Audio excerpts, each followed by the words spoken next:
9번째 수업은 비둘기집의 원리 알아보겠습니다. 3개의 비둘기를 2개의 집 A와 B에 넣는 모든 경우를 살펴볼게요. 그렇다면은 이렇게 4가지 경우가 생깁니다. 어느 경우든지 한 집에 2마리 이상이 들어가게 되죠. 이러한 원리를 비둘기집의 원리라고 합니다. 그럼 비둘기집의 원리를 이용해서 양말 찾기 생각해 볼게요. 옷장에 양말이 20켤레가 있다고 가정해 볼게요. 10켤레는 똑같은 모양의 흰색이고 나머지 10켤레는 똑같은 모양의 빨간색입니다. 양말에 좌우 구별 없이 쓸 수 있다고 하고요.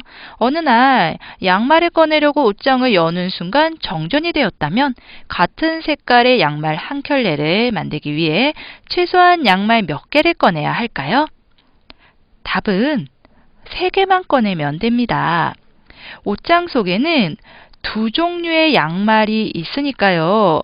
여기서 2보다 큰 수만큼 양말을 꺼내면 그 속에는 반드시 같은 색의 양말이 존재해요. 이것이 바로 비둘기집의 원리가 됩니다.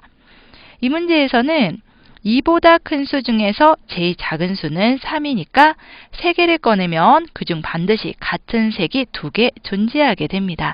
따라서 어떤 경우에도 같은 색의 양말 2개, 1켤레를 얻을 수 있습니다. 그리고 학생 수가 50명인 어떤 반에서 생일을 조사했더니 5명 이상의 생일이 있는 달이 있고요. 8명 이상의 생일이 있는 요일이 있다고 합니다. 그럼 먼저 A를 보면은요. 1년은 12달이죠.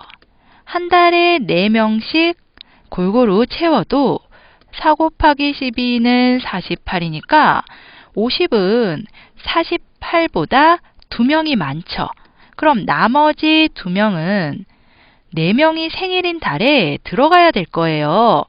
그러므로 생일이 5명 이상 있는 달이 반드시 생기게 됩니다. 그리고 B를 보면요. 요일의 종류는 7가지죠. 요일은 7가지인데요. 50명의 생일을 7개의 요일에 골고루 나누어도 7명씩 나눈다고 해도 1명이 남네요. 1명은 7명씩 들어있는 요일에 들어가야 되겠죠. 그러므로 8명 이상의 생일이 있는 요일이 있어야만 합니다. 이번에는 연속인자 연수 뽑기인데요. 1부터 10까지 쓰인 10장의 카드가 있는데 적어도 몇 장의 카드를 뽑아야 항상 연속인 2수가 포함될까요? 정답은 6장이에요. 6장 이상의 카드를 뽑으면 항상 연속인 2수가 있게 되는데요. 얼핏 생각하면 이보다 작은 카드를 뽑아도 연속인 2수가 나올 수 있을 것으로 보입니다. 그렇다면 예를 들어서 2와 3, 2장의 카드를 뽑았다고 해볼게요. 이 2수는 연속이니까 조건을 만족하죠. 하지만 2장의 카드로는 항상 연속인 2수를 뽑을 수는 없어요. 예를 들어서 1과 8을 뽑았다고 해요. 그렇다면 연속인 2수가 포함되지 않죠. 이러한 경우가 아주 많은데요. 이번에 5장 뽑는 경우 생각을 해볼까요? 5장 뽑는 경우 1, 3, 5, 7, 9 이렇게 나와버리면 연속인 2수가 생기지 않습니다. 그러므로 5장의 카드로는 항상 연속인 2수를 포함할 수 없습니다. 하지만 6장을 뽑으면 상황이 달라져요.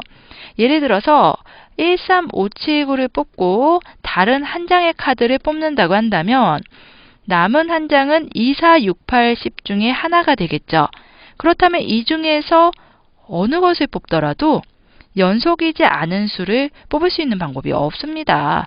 그러므로 반드시 연속인 2수를 포함하게 돼요. 이렇게 1부터 10까지의 수가 있을 때 연속인 2수를 항상 포함하려면 10을 2로 나눈 것에서 여기에서 1개만큼을 더한 카드를 뽑아야 합니다.